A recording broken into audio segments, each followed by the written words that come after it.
Here at Bedrock Learning, we're really excited to share our Jekyll and Hyde English Literature GCSE scheme of learning. I have Phoebe from the editorial team with me. Hi, Phoebe. Hi, Alex. She's going to talk us through the build and structure, and I'll give you the teacher perspective, having taught at 3 very different schools across the UK and been a GCSE examiner. How did you go about structuring this, Phoebe?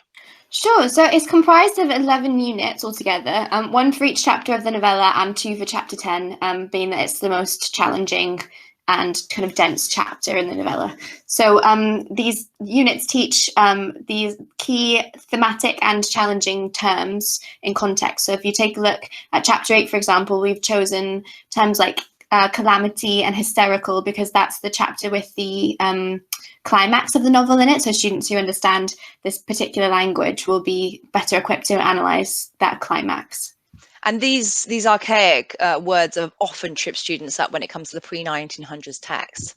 Yeah, definitely. So that's we've selected them based on that as well. So for each of these units, the student will they'll start with a human narrated chapter summary. So yeah, this is a chapter summary here.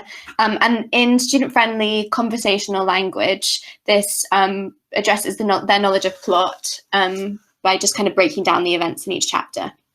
And I can see it's written in Tier 1 language, addressing assessment objective 1 and making sure that all students have a basic comprehension of the text before diving into analysis. Yeah, exactly. That was the idea. So after this, they'll get a chapter analysis, which will address themes, characters, settings, context, and writers' techniques, also in chronological order. So once they've got the events down, then we'll go into a bit more in depth and cover these other assessment objectives. And each of these is clickable, so they can really kind of dive into suspense, for example, within the context of the chapter analysis. I'll show you that in the knowledge organizer at the end. Perfect. So after this chapter analysis, we go through a Bedrock research-based vocabulary teaching sequence for each of these key words in context of the original excerpts of Stevenson's text. So the idea is... Sorry, yeah, you go. The idea is they're all human narrated, so this makes the text more accessible and it makes sure that they, have definitely covered. Should we listen to a little bit of the human narration then? Yeah. Mr. Utterson's only answer was to rise and get his hat and greatcoat, but he observed with wonder the greatness of the relief that appeared. I mean, as a teacher, this is exactly what you're doing in the classroom, and to know they're doing this at home completely independently is really reassuring.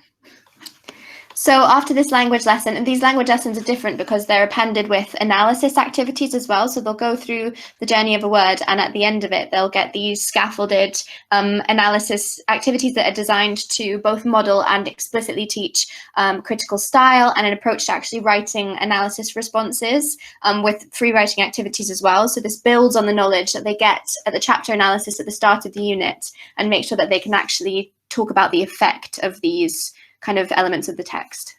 Really, really crucial to be able to bring in the language and then really look at the emotions evoked as well. Exactly. And tying it always back to those themes, characters, settings, and plot. Should we talk about the knowledge lesson? Yeah, so we consolidate all of these, these themes, characters in the knowledge lesson at the end of the unit. So just to reinforce that learning that they've had, ensure that they understand them. This is a multimodal teaching sequence for each chapter, which just makes sure that they completely are to grips with the characters and the themes and the context.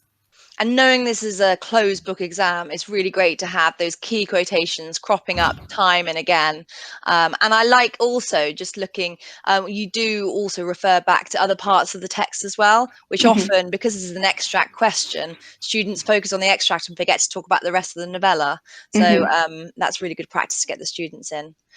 In terms of just, as a teacher, this is really, really great to track. Just as with Bedrock vocabulary, you can see, because of our intelligent and deep learning algorithm, you can see which words your students are still struggling with, and that could focus your GCSE teaching and learning and make sure it's data driven.